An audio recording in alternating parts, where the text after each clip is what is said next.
There's big news happening in the world of watch media right now. The largest watch publication, Hodinkee, is now a part of the retail group Watches of Switzerland. Or, in other words, they have been acquired by Watches of Switzerland, and they are now owned by Watches of Switzerland. So, what does this mean? Why did Watches of Switzerland acquire Hodinkee? And is this a good move?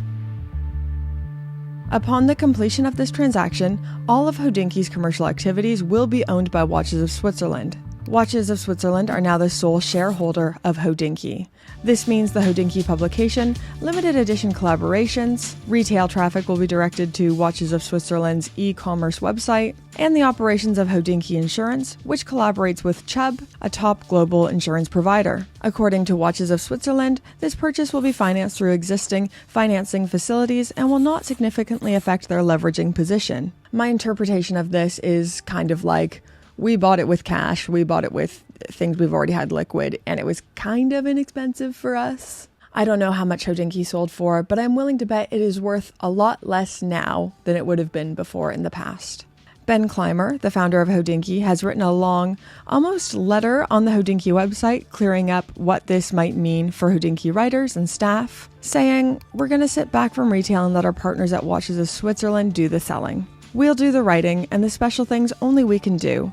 That means we will have more time and energy to focus on what we believe makes us truly special, the ability to inform, educate, and entertain." This means, yes, the editorial side of Hodinkee will continue on. It is just now owned by Watches of Switzerland. Ben Clymer is back working for Hodinkee full-time as president and primary decision maker. Suffice to say, Hodinkee has been struggling these past few years. Layoffs have become the normal, now having a much more lean team than they did in the past.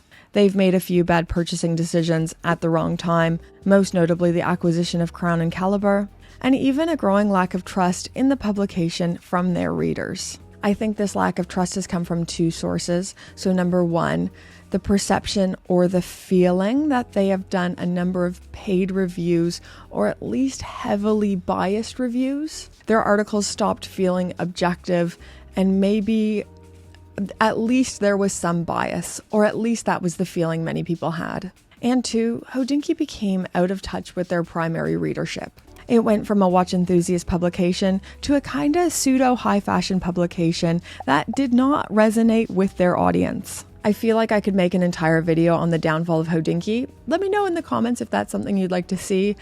I don't know. This is something I've been thinking about a lot, but I'm not sure if I should make a video on. But Hodinkee has been a house on fire for a few years now. My first reaction to this news was why? Why would Watches of Switzerland be interested in purchasing Hodinkee, a nearly dead, kind of distrusted watch publication?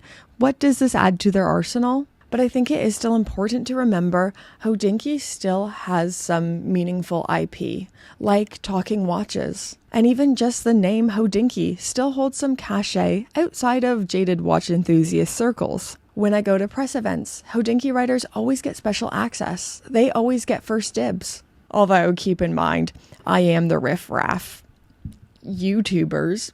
But yeah, the name Hodinkee still means something, and that is what Watches of Switzerland is buying. This is a long-term strategic purchase to expand in the online sector through acquiring Hodinkee's captive audience of watch enthusiasts. AKA, they own the distribution of the watches, and now they are writing the articles and reviews about the watches, which sounds concerning, but I'm not sure how different it was than what Hodinkee was already doing. It's the same strategy, just at a new scale with all the resources of Watches of Switzerland. Does that sound too jaded? I think I need to get offline for a bit. I kind of feel torn on this one. I'm trying to keep my jaded watch enthusiast at bay here, but it's a tricky one. I think Hodinkee started to unravel when they were trying to grow at all costs. They left their primary readership behind and went all in for selling watches. It didn't work out. Then they wanted to go back to their roots, writing articles about watches, but by then a lot of damage had been done. I personally read Hodinkee. I don't trust Hodinkee. Everything I read, I just take with a giant grain of salt. I never miss buying Hodinkee magazine. I love their podcast, and I always find myself rooting for Hodinkee. I want them to be awesome, but I don't view them as a trustworthy source of unbiased information.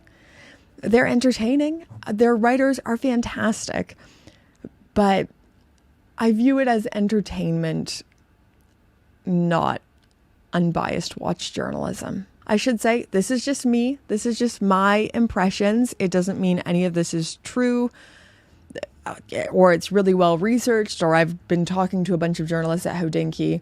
This is just my perception. And I think this is the big perception Watches of Switzerland is going to have to fight. They didn't acquire Hodinkee from the kindness of their hearts and wanting to finance independent journalism. They have stakeholders to appease. This is not a charity.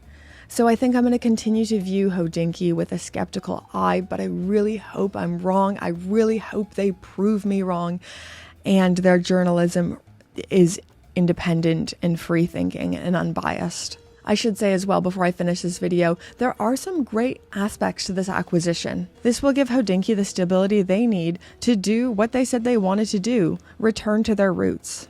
I think this is kind of a good sale for all involved. It's great for Hodinkee, it's great for Watches of Switzerland, but I don't know if this is great for the consumer. For now, I'll be keeping an eye on this with a healthy dose of skepticism and a genuine hope that I'm wrong. To Ben and the team, I genuinely wish you guys all the best. I hope this gives Hodinkee and the writers the stability you guys need to produce awesome watch content. Hodinkee is the biggest name in watch media, and you have written some of my favorite articles ever. I'd love to know in the comments down below, what do you guys think to this acquisition? What are your initial thoughts? What are your initial vibes upon hearing this and maybe reading Hodinkee's article? Do you think I'm being too harsh? I can't wait to see all your thoughts, opinions, everything in those comments down below. And now, let's thank the gorgeous, fabulous, wonderful Pope tier patrons who keep the lights on here at Gringa HQ and support my channel. Oh yes, thank you patrons, thank you all to patrons, thank you Pope tier patrons, especially and most notably at this part of the video. Okay, bye guys.